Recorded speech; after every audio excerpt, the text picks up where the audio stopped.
Alright, welcome back to Small Jobs. As you can see, I'm wearing my goofy goggles again.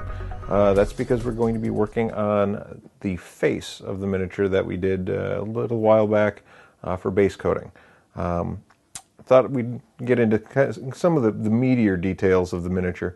So we're going to get into that, and obviously I'm going to need some heavy-duty magnification for this. First thing I'm going to do is I'm actually going to wash the miniature. At least wash the skin, in this case her face.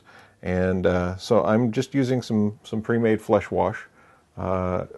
We can use a darker color and really thin it out to make a proper wash, but a lot of the paint manufacturers now are actually making various washes for this sort of thing.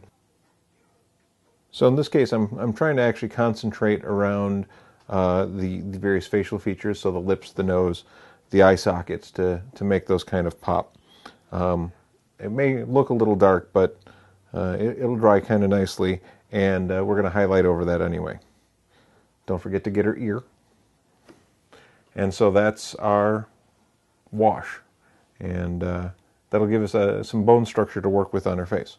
So now we're going back to the same flesh color that we used initially. This is kind of the Caucasian.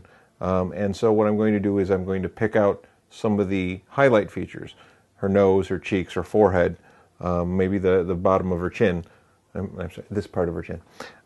So that those will pop. So I'm working the bridge of her nose, her cheeks. Can't see much of her chin, but we do have to get the tip of her ear. We're going to do the next highlight just to make it pop a little extra. I mean, you could stop at the one highlight there, but to make it pop a little more, I'm going to take the same flesh color that we used before and a little bit of off-white. In this case, I'm using a linen white. You could use just straight up white. By mixing an off-white, it gives you a little bit more character to it. And the thing is, when mixing paints, I kind of put it on the palette and pull it away from the two colors rather than trying to mix them into each other directly. Otherwise you just kind of get a mess and you can't control it. If you need more white, then I can pull it back from the white, or if I need more of the flesh color, I can pull it in from the flesh color. In this case, we got a nice looking flesh tone here, and let's get it on.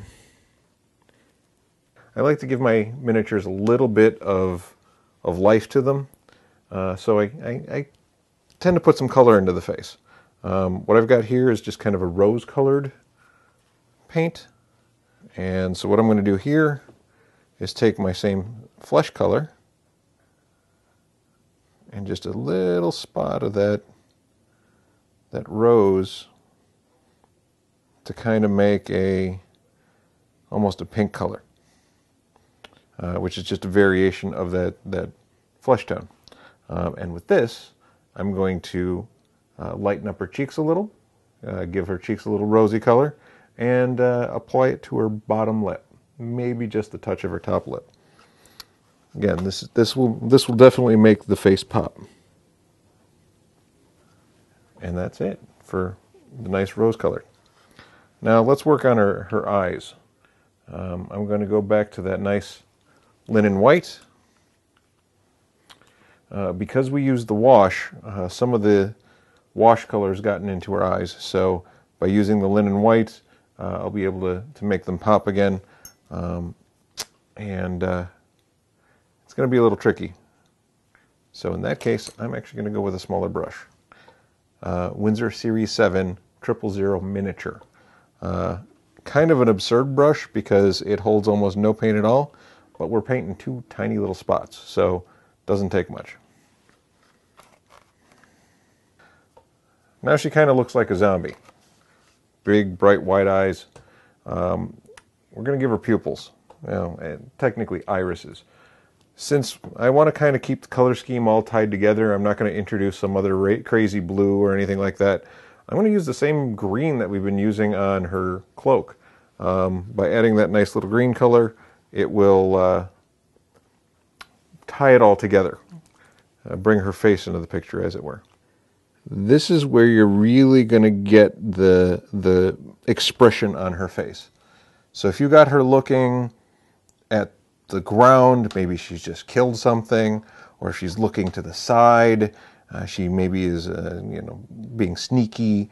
She might be gazing at her staff, expecting something magical to happen. It really kind of gives the character an actual persona by what you do with the eyes.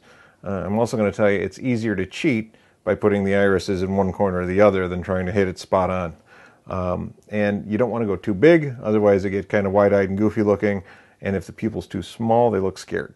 So in this case, I'm kind of doing center looking downish, because that's kind of the way her face is pointing. So that's where I'm going.